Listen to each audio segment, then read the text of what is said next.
Hello to all my fellow nerds, and welcome to Let's Talk Nerd Podcast. Welcome to the first episode of the Myth Talk series.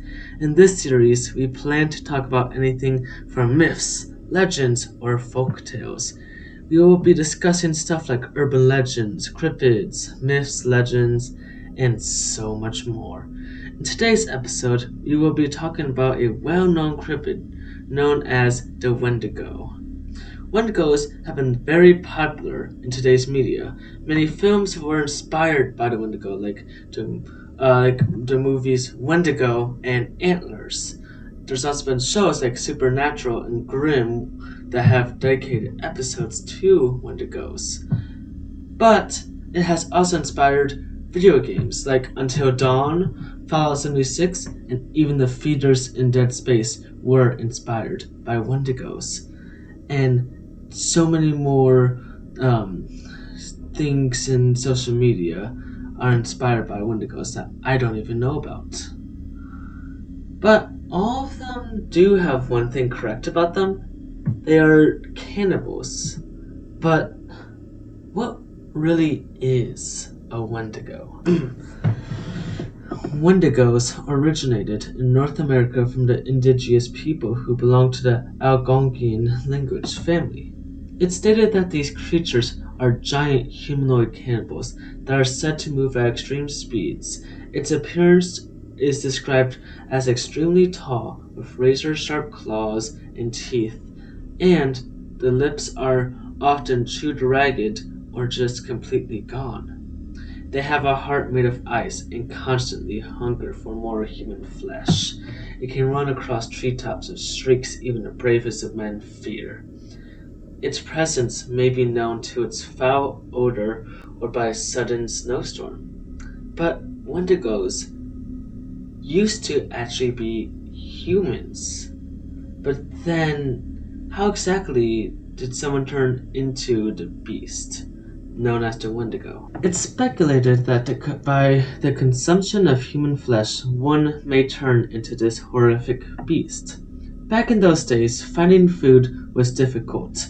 Crops would die during the winter, animals would either hibernate or even migrate. Some of them would just, again, die because of the cold climate. So finding food for an entire village was difficult at most. Hunters who would spend days, even weeks in the frigid forest, would be desperate for food, any sort of food that will put their hunger aside. They craved for it to the point where they would start turning against their allies. With just one bite of human flesh, the indigenous people would slaughter those who have tasted the meat of their own kind. They believed that once you've eaten human meat, there's no way of coming back from it. Thus, the legend of the Wendigo was born, to warn those that even at desperate times, human consumption should never be an option. It's also said that with just one taste of human meat, the Wendigo is born. Unfortunately, it's believed there are other ways to transform into a Wendigo. It has been said that you can turn into a Wendigo without actually transforming. It's said that someone who is in a state of inner turmoil might be at risk of becoming one. Some believe it can be caused by spiritual imbalance or by prioritizing themselves over the community. Personally, I think that the tale that eating human flesh or eating human meat is the real story of the Wendigo. But we are about to get into that. Since the lore of the Wendigos came from the Algonquian people, largely shared through tradition, there are several variations of the Wendigo. But what we know is that the tale of the Wendigo came from mostly tribes of the northern woodlands, Atlantic coasts, and Great Lake regions. The Algonquian language family is one of the largest native groups in North America. That includes the Ojibwe, the Cree, Abenaki, Lenape, the Pequot, and so many more. And because of this, there are so many different spellings, pronunciations, and names for the Wendigos. There are a total of 37 names for Wendigos, just starting with the letter W. So there's gonna be so many more, starting with maybe A's, B's, etc.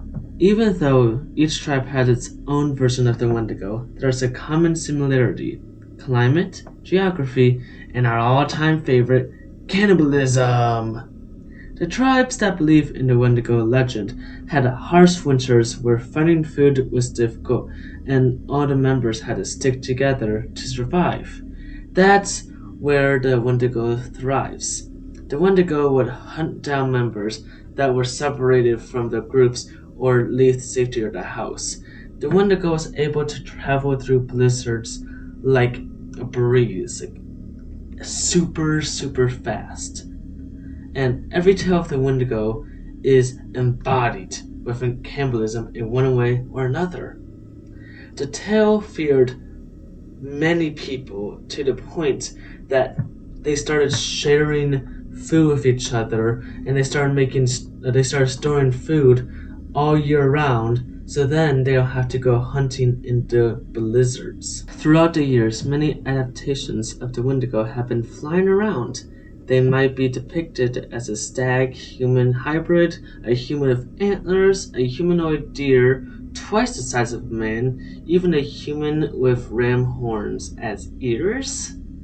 This may be the fact that during this time, Europeans went to North America and they started hearing the tales of the Wendigo, and it reminded them of a certain cryptid back at home, the werewolf. The Europeans saw similar traits of the Wendigos back to the werewolf. They were both looking for human flesh during the nights. They would hunt any kind of human, children, women, even men, just for a taste of meat. Even though most people in the world now know the Wendigo with antlers or a deer-like appearance, there were never any sort of facts that they ever looked like that, according to the Algonquian people. The only animals that were associated with the Wendigo were owls, and it makes sense because natives used to think that owls were omens, like bad omens, to the indigenous people, so they would usually associate them to the Wendigos, which were bad omens because of cannibalism. Although we know nowadays that Wendigos were a tale to strike fear into people, we can actually learn from the story. Even at your most desperate times, do not return to human consumption, or you'll turn into something similar as a Wendigo. There was this thing called the hungering, where it was believed that once you eat human meat, you're not able to go back. You're going to be craving for that human meat again and again until you start killing your loved ones because of your satisfaction. But not only that, the Wendigo is a warning that what could happen when an individual forgoes the collective for their own survival. I feel like knowing about the Wendigo story is important, just to know that, hey, eating people is bad. Thank you for listening to Let's Talk Nerd podcast, and I hope you have a fantastic day. Bye-bye! Hey, so before you guys actually stop listening to this, I just want to say thank you all for listening to me. It means a lot.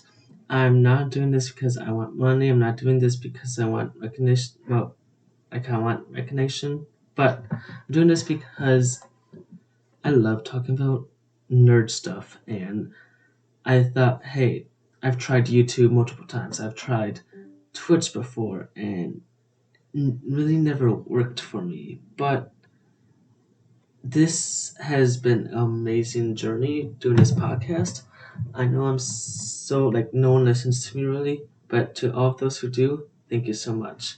I'm trying to make this my episodes look better. I'm trying to make them sound better. So if you have any advice for me, please, please, please, uh, leave in the comments below or find a way to contact me, and I would love to hear what you guys want to think. Now, if you're hearing this on Spotify, great. You get this early. If you're watching this on YouTube, you guys are probably going to get it later than Spotify users because I'm actually putting a lot of effort into making the videos on YouTube. And with Spotify, I just have to, upload audio. So I hope you guys enjoyed today's episode. Love you all. Goodbye.